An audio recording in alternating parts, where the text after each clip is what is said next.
Good morning students. Previous class में मैंने आपको फर्स्ट चैप्टर रीड करवाया था और फिर मैंने उसके न्यू वर्ड्स आपको करवाए थे। तो मैं आपको क्वेश्चन आंसर की पिक सेंड करूंगी, तो वो आप अपनी नोटबुक में कर लेना। और अब मैं आपको सेकंड चैप्टर रीड करवाने जा रही हूँ, जिसका नेम है लाख की चूड़ियाँ। ये जो चैप्टर है, ये लिखी थी कामनाथ जी ने। इसके लेखक कौन है? कामनाथ जी है। ठीक है, ये कामनाथ जी जो लेखक है, उन्होंने इसके माध्यम से मतलब अपने मामा जी के गांव के बारे में वर्णन किया है। और वो बताते हैं कि उस गांव में रहने वाले एक मणिहारी जी थे, वो कितने ईमानदार थे और किस तरह से वो लाख की चूड़ियाँ बनाकर अपने गांव में बेचा करते थे। और मतलब कि वो इतने ईमानदार थे कि थोड़े ज़्यादा पैसे मिलने पर भी वो अपना ईमान कभी नहीं बेचते थे। चलो मैं आपको इस लेसन के माध्यम से बताती हूँ कि वो किस तरह के आदमी थे और लेखक का किस तरह से उनका परिचय हुआ। सारे गांव में बदलू मुझे सबसे अच्छा आदमी लगता था। मतलब कि जो वो मणिहारी था, उसका नाम क्या था?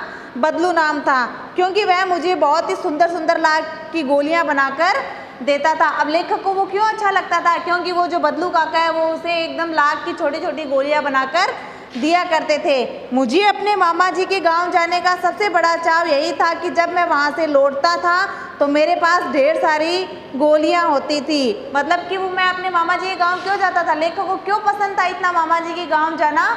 क्योंकि जो वो बदलू काका थे, वो उसे नई नई तरह तरह की रंग बिरंगी लाख की गोलियां बनाकर देते थे और उसी से वो लेखक का वो खेला करते थे।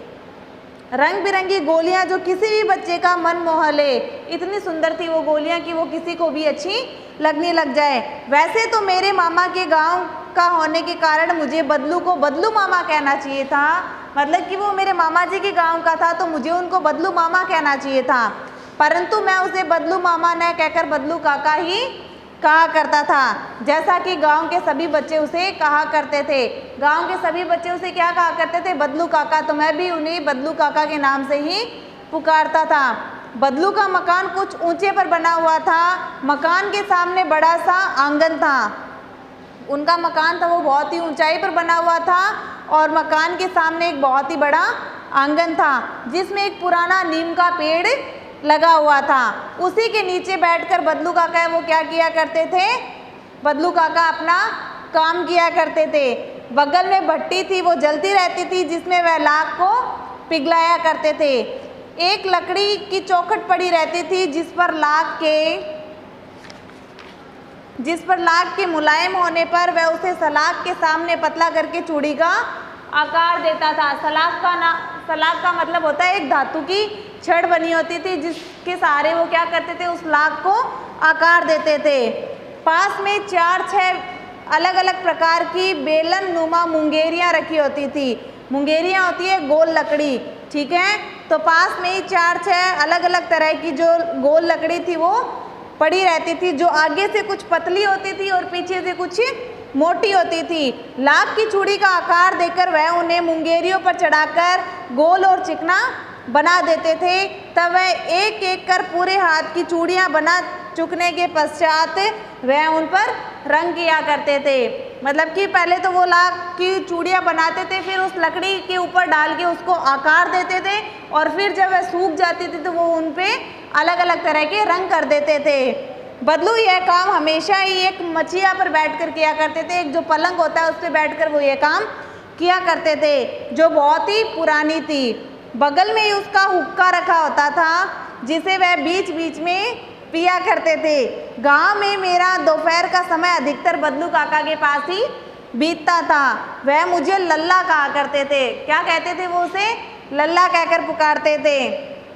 और मेरे पहुंचते ही मेरे लिए एक मचिया मंगवा दिया करते थे। मैं घंटों उनके पास बैठा करता था और जैसे ही वो चूड़ियाँ बनाते थे मैं उनको देखा करता था। लगभग रोज ही वह 4-6 जोड़े चूड़ियाँ बना लेते थे। पूरा जोड़ा बना लेने पर वह उसे बेलन पर चढ़ाकर कुछ पल के चढ़ा देते थे और कुछ पल के लिए मैं उन्हें देखता रहता था। और वो भी इस तरह से देखते रहते कि जैसे वो किसी नववधू की कलाई हो, जैसे वो कोई नई दुल्हन की कलाई को देख रहे हैं, ठीक उसी प्रकार वह उन चूड़ियों को देखा करते थे।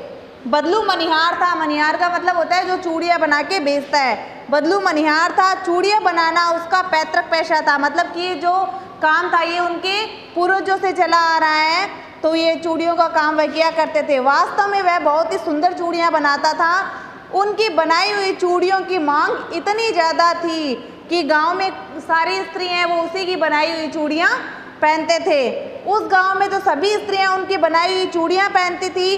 आसपास के गांव के लोग भी उनसे चूड़ियाँ ले जाते थे, परंतु वह कभी भी चूड़ियों को पैसों से बेचता न था। उसका अभी तक वस्तु विनिमय का तरीका था और लोग अनाज के बदले उससे चूड़ियाँ ले जाते थे। मतलब कि वो जो चूड़ियाँ बनाता था वो उसको बेचता था, लेकिन वो बदले में उन लोगों से क्या करता था, पैसे नहीं लेता था, चीज़ के बदले चीज़ देता था। यानी कि वो चूड़ियाँ देता और लोग उसे क्या करते थे, पैसों के बदले उसे अनाज देकर जाते थे। बदलू स्वभाव से बहुत ही सीधा था। मैंने कभी भी उसे किसी से झगड़ते हुए नहीं देखा था। शादी विवाह के अवसरों पर वह अवश्य जिद पकड़ जाता था। जीवन भर चाहे कोई उससे मुफ्त चूड़ियाँ ले जाए, परंतु विवाह के अवसर पर वह बहुत सारी कसर निकाल लेता था। ऐसे ही वो हर किसी को चूड़ियाँ दे देता था फ्री में, लेकिन क्या होता जब किसी के घर में शादी होती उस वक्त वह फ्री में चूड़ियाँ नहीं देता था। वो सारी की सारी कसर क्या करता था, उसी टाइम निकालता था जब उनके घर में शादी होती थी। आखिर सुहाग के जोड़े का महत्व ही और होता है। मुझे याद है मेरे मामा के यहाँ किसी लड़की के विवाह पर जरा सी किसी बात पर बिगड़ गया था।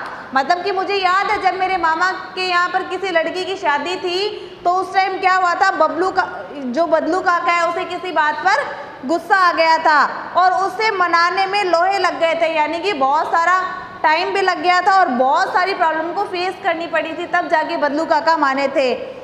विवाह में इसी जोड़े का मूल्य इतना बढ़ जाता है कि उसके लिए उसकी घरवाली को सारे वस्त्र मिलते, ढेरों अनाज मिलता, उसको अपने लिए पगड़ी मिलती और जो रुपए मिलते सो अलग। मतलब कि इतना मूल्य था उस नववधु के जोड़े का कि लोग बदलू काका को उसकी घरवाली के लिए क्या देते थे, साड़ियाँ देते थे, बहुत सारा अनाज देते थे और उसको पहनने के लिए पगड़ी दिया करते थे और जो रुपए मिलते थे वो अलग थे। यदि संसार में बदलू को किसी बात से चिढ़ थी तो वो थी कांच की चूड़ियों से। बदलू काका कांच की चूड़ियों को कभी पसंद नहीं करते थे। यदि किसी भी स्त्री के हाथों में उसे कांच की चूड़ियाँ दिख जाती तो वो अंदर ही अंदर कूद उठता था। मतलब कि उस गांव में सारी औरतें थी वो क्या करती थी, लाख की चूड़ियाँ पहनती थी, लेकिन अगर बदलू काका को किसी के भी हाथ में कांच की चूड़ियाँ दिख जाती तो वो उससे बहुत ज़्यादा गुस्सा हो जाते, वो मन ही मन अपना गुस्सा निकालते। और कभी कभी तो ऐसा होता था कि वो उस औरत को ही 4-6 बातें सुना दिया करते थे। मुझसे तो वह घंटों बातें किया करते थे। कभी मेरी पढ़ाई के बारे में पूछते, कभी मेरे घर के बारे में और कभी शहर के बारे में और कभी कभी मेरे जीवन के बारे में पूछा करते थे। मैं उससे कहता था कि शहर में सब कांच की चूड़ियाँ ही पहनते हैं। मतलब कि लेखक बदलू काका को कहते थे कि मेरे गांव में तो सारे हैं वो कांच की चूड़ियाँ ही पहनते हैं, कोई भी लाख की चूड़ियाँ नहीं पहनते हैं। तो वो बदलू काका उसे क्या उत्तर देते थे कि शहर की तो बात ही कुछ अलग है लल्ला, वहाँ तो सभी कुछ होता है, वहाँ तो बहुत कुछ होता है जो यहाँ गाँव में नहीं होता। वहाँ तो औरतें अपने मर्द का हाथ पकड़कर सड़कों पर भी घूमती हैं। बदलू काका उसे क्या कहते हैं कि वो शहर है और शहर में बहुत कुछ होता है, ठीक है, वहाँ तो वो कुछ भी होता है जो यहाँ गांव में नहीं होता। शहरों में क्या होता है कि वहाँ तो औरतें होती है वो अपने मर्द का हाथ पकड़कर यानी अपने पति का हाथ पकड़कर पूरे गांव भर में घूमती फिरती है, लेकिन हमारे गांव में ऐसा नहीं चलता। और फिर उनकी नाजुक कलाइयाँ होती है ना, लाख की चूड़ियाँ पहने तो मोच आ जाए। यानी कि जो शहर की जो औरतें होती है उनकी जो कलाई होती है वो कुछ ज़्यादा ही सॉफ्ट होती है, कुछ ज़्यादा ही नाजुक होती है। अगर वो लाख की चूड़ियाँ पहनेंगी तो उनकी कलाई में क्या हो जाएगी, मोच ना आ जाए। कभी कभी बदलू मेरी अच्छी खासी खातिर भी करता था। यानी जो बदलू काका है वो उनकी बहुत ही ज़्यादा खातिरदारी किया करते थे। जिस दिन उनकी गाय का दूध ज़्यादा होता था वह मेरे लिए उस दूध में से क्या करते थे, मलाई बचाकर रखा करते थे। और आम की फसल में तो मैं रोज़ उनके यहाँ 2-4 आम खाकर आता था। मतलब कि जब उनकी गाय के दूध ज़्यादा होता था तो वो क्या करते थे, उस दूध में से उसको मलाई निकाल कर दिया करते थे। और जब आम की सीज़न होती थी उस टाइम पे क्या करते थे, वो जो लेखक है उनके घर पे जाकर आम खाया करते थे। परंतु इन सब बातों के अलावा जिस कारण वह मुझे अच्छा लगता था वह कि लगभग रोज ही वह मेरे लिए 1-2 गोलियां बना दिया करता था। मतलब ये इतने सारे कारण है कि वो मुझे अच्छे लगते थे, लेकिन अब एक और सबसे बड़ा कारण यह है कि वो मुझे लाख की छोटी छोटी गोलियां बना कर दिया करते थे जिससे मैं खेला करता था। मैं हर गर्मी की छुट्टी में अपने मामा के यहाँ जाता था और 1 आधे महीने वहाँ रुककर और स्कूल खुलने के समय तक वापस आ जाता। मतलब कि जितनी गर्मी की छुट्टियाँ होती मैं वहाँ चला जाता और वहाँ रहता, छुट्टियाँ ख़त्म हो जाती तो मैं अपने घर वापस चला आता था। परंतु 2-3 बार ही मैं अपने यहाँ मामा के गया हूँगा, तभी मेरे पिता की एक दूर के शहर में बदली हो गई थी। मतलब 2-3 बार तो मैं वहाँ पर गया और उसके बाद में क्या हुआ, मेरे पिताजी का ट्रांसफ़र हो गया, वो किसी दूसरे गांव में चले गए और एक लंबे समय तक मैं अपने मामा के गांव में नहीं जा सका। तब लगभग 8-10 वर्षों के बाद जब मैं वहाँ गया तो इतना बड़ा हो चुका था कि लाख की गोलियों में मेरी रुचि नहीं रह गई थी। मतलब कि मैं छोटा था तब तक मेरी लाख की गोलियों में रुचि थी, लेकिन जब मेरे पिताजी का ट्रांसफ़र हो गया था, वो किसी दूर शहर चले गए तो मुझे उनके साथ जाना पड़ा। तब मैं लंबे समय तक अपने मामा के यहाँ नहीं गया और फिर मैं बड़ा हो गया तो मेरी लाख की गोलियों में रुचि नहीं रही। गांव में होते हुए भी कई दिनों तक मुझे बदलू का ध्यान नहीं आया। इस बीच मैंने देखा कि गांव में लगभग सभी स्त्रियां कांच की चूड़ियां पहने हैं। मतलब कि वो बहुत सालों के बाद में जब अपने मामा के यहाँ गांव में गया तो उसकी गोलियों में रुचि इतनी ख़त्म हो चुकी थी कि गांव में रहते हुए भी उसे बदलू काका का ध्यान नहीं आया। और फिर उसने वहाँ क्या नोटिस किया कि गांव में जितनी भी औरतें हैं उसने लाख की चूड़ियों की बजाय कांच की चूड़ियाँ पहन रखी हैं। लेकिन उसने तो ऐसा सुन रखा था कि बदलू काका किसी को गाँव में वो चूड़ियाँ पहनने ही नहीं देते हैं। तब एक दिन सहसा मुझे बदलू का ध्यान आ गया। मतलब कि जितनी औरतों ने सारी की सारी वो जो कांच की चूड़ियाँ पहन रखी थी उनको देख के उसे बदलू काका का ध्यान आ गया। बात यह हुई कि बरसात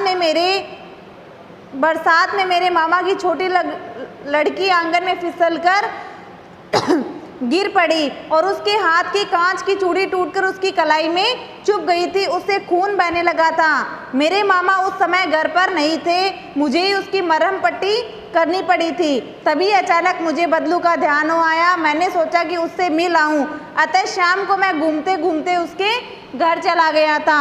बदलू वहीं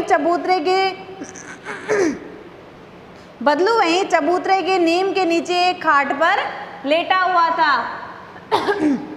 नमस्ते बदलू काका, मैंने कहा। मतलब कि जब वो कांच की चूड़ी उस बच्ची के हाथ में चुभ गई थी ना, तब उसे बदलू काका का ध्यान आया। तब उसने क्या किया, शाम को बदलू काका के घर पे चला गया था और उसने क्या देखा कि बदलू काका वहीं उसी नीम के पेड़ के नीचे खाट लगाकर उस पर लेटे हुए हैं। और जाकर वो क्या कहता है कि नमस्ते बदलू काका। नमस्ते भैया। नमस्ते भैया।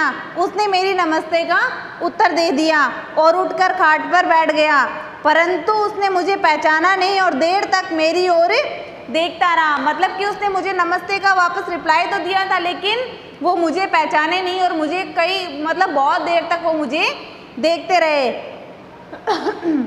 मैं हूँ जनार्दन काका, आपके पास से गोलियां बनवा कर ले जाता था।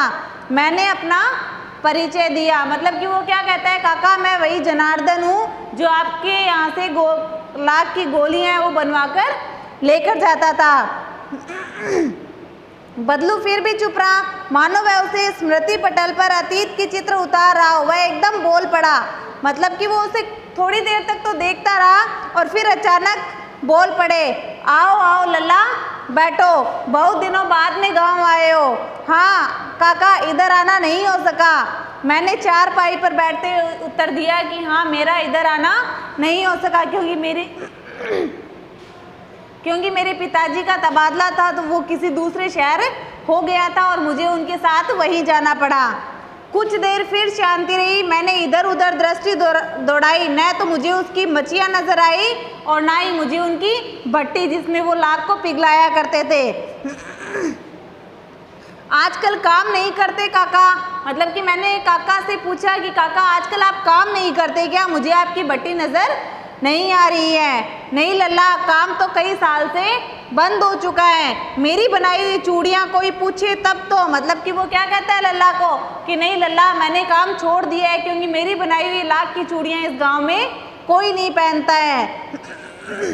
गांव गांव में कांच का प्रचार हो चुका है। वह कुछ देर चुप रहा और फिर बोला, मशीन युग है ना ये, आजकल सब मशीन से होता है, खेत भी मशीन से जोते जाते हैं। फिर जो सुंदरता कांच की चूड़ियों में होती है वो लाख की चूड़ियों में नहीं होती। मतलब कि वो बदलू काका उसे क्या कहते हैं कि मशीन का युग हो आया है, खेत भी मशीन से जोते जाने लगे हैं, सारा कुछ काम है वो मशीन से होने लगा है, इसीलिए लाख की चूड़ियाँ जो हाथ से बनाई जाती है उसका कोई मोल नहीं रह गया है। सभी लोग कांच की चूड़ियों को ज़्यादा पसंद करने लगे हैं। लेकिन कांच बड़ा खतरनाक होता है, बड़ी जल्दी टूट जाता है। लेखक उसे क्या कहता है कि जो कांच की चूड़ियाँ होती है वो बहुत ही ज़्यादा खतरनाक होती है, बहुत ही जल्दी टूट भी जाती हैं। नाजुक तो फिर होता ही है लल्ला, तो वो बदलू काका उसे क्या बोलते हैं कि बहुत ही ज़्यादा नाजुक होता है, इसीलिए वो बहुत जल्दी टूट जाता है। इतनी जब बात बदलू काका ने उसे की तो इतने में उनको क्या हुआ, खांसी आ गई। कहते कहते उसे खांसी आ गई और वो देर तक खांसता रहा, मतलब काफ़ी समय तक बदलू काका की खांसी थी वो रुकी नहीं थी। तब लेखक को ऐसा लगता है जैसे उन्हें कोई दमा हो गया, यानी कि उनको कोई सांस की बीमारी हो गई है। अवस्था के साथ साथ उसका शरीर भी डल चुका है, उसके हाथों और माथे पर नसें थी वो उभर आई थी। मतलब कि लेखक को ऐसे लगता है कि जैसे उससे सांस की बीमारी हो चुकी है और उनका जो शरीर है वो पूरा का पूरा डल चुका है और उसके हाथों और माथे की जो नसें थी वो बाहर दिखाई देने लगती है।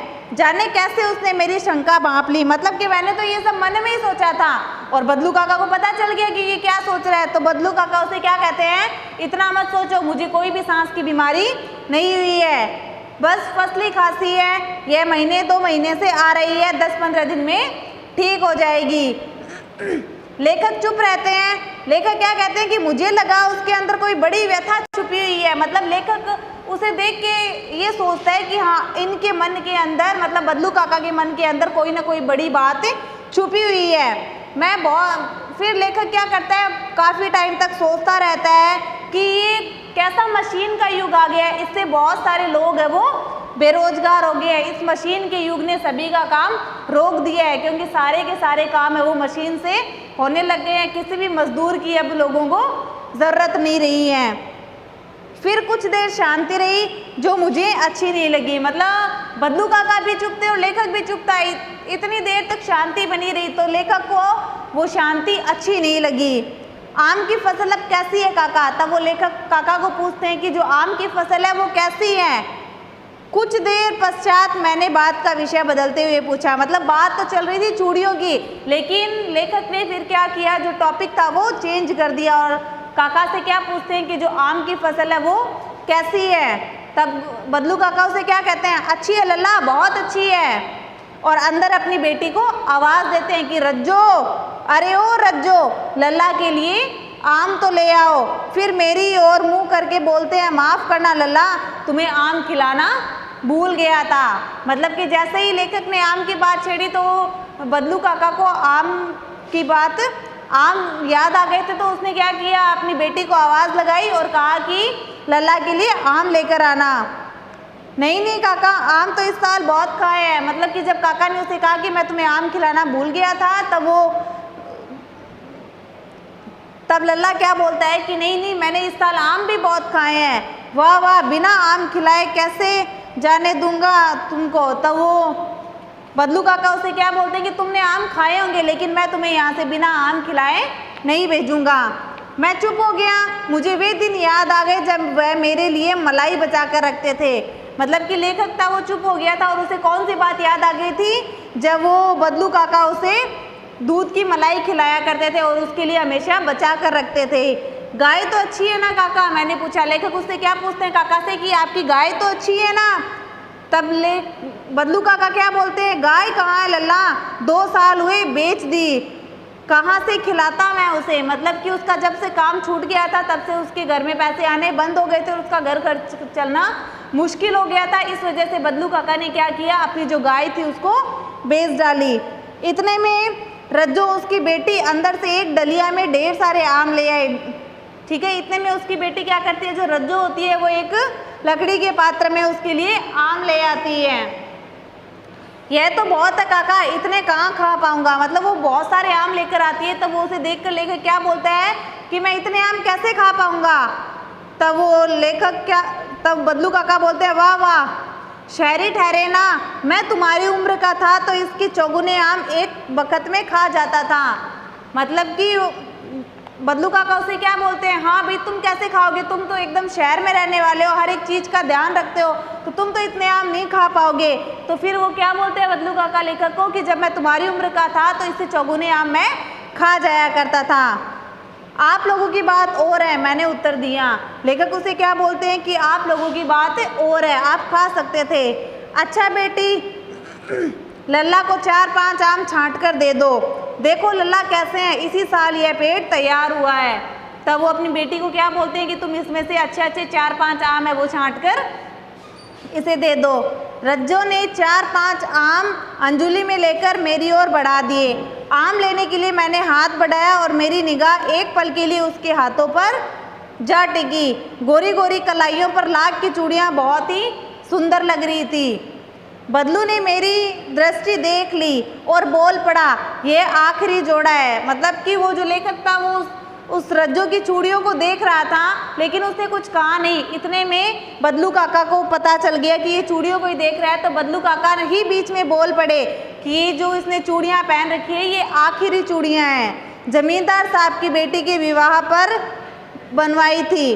10 आने पैसे मुझको दे रहे थे, मैंने जोड़ा नहीं दिया, कहा शहर से ले आओ। मतलब कि वो इतने पैसे वाले थे, ये आखिरी जोड़ा मेरे पास बचा हुआ था, वो इसकी है ना मुंह मांगी कीमत दे रहे थे, लेकिन मैंने उसे मना कर दिया। मैंने कहा शहर में बहुत मिलती है, वहाँ से जाकर ले आओ। मैंने ज़्यादा पैसों के लिए अपना ईमान नहीं बेचा। मैंने आम खाए और थोड़ी देर के पश्चात चला आया और मुझे ये खुशी हुई कि बदलू ने हार कर भी हार नहीं मानी। मतलब कि उसका काम धंधा बंद होने के बावजूद भी अपना ईमान नहीं बेचा और इतने महंगे दाम पर चूड़ियाँ नहीं बेची, बल्कि जो वो लास्ट बचा हुआ था उसने वो अपने घर में ही रख ली। और उसका व्यक्तित्व कांच की चूड़ियों जैसा था, न कि आसानी जो कि जैसा न था कि आसानी से टूट जाए। मतलब कि उसका जो ईमान था वो एकदम पक्का था, कांच की चूड़ियों के जैसा नहीं था कि जो आसानी से टूट जाए। मुझे ये सोचकर खुशी हुई थी कि वो इतने बेरोजगार थे, बेरोजगार होने के बाद में भी उन्होंने अपना स्वाभिमान नहीं बेचा। उनका यही व्यक्तित्व मुझे एकदम अच्छा लगा। मैंने आपको ये चैप्टर रीड करवा दिया, अब आप ये चैप्टर रीड करोगे और जो ये न्यू वर्ड्स है वो अपनी नोटबुक में राइट करोगे। Thank you.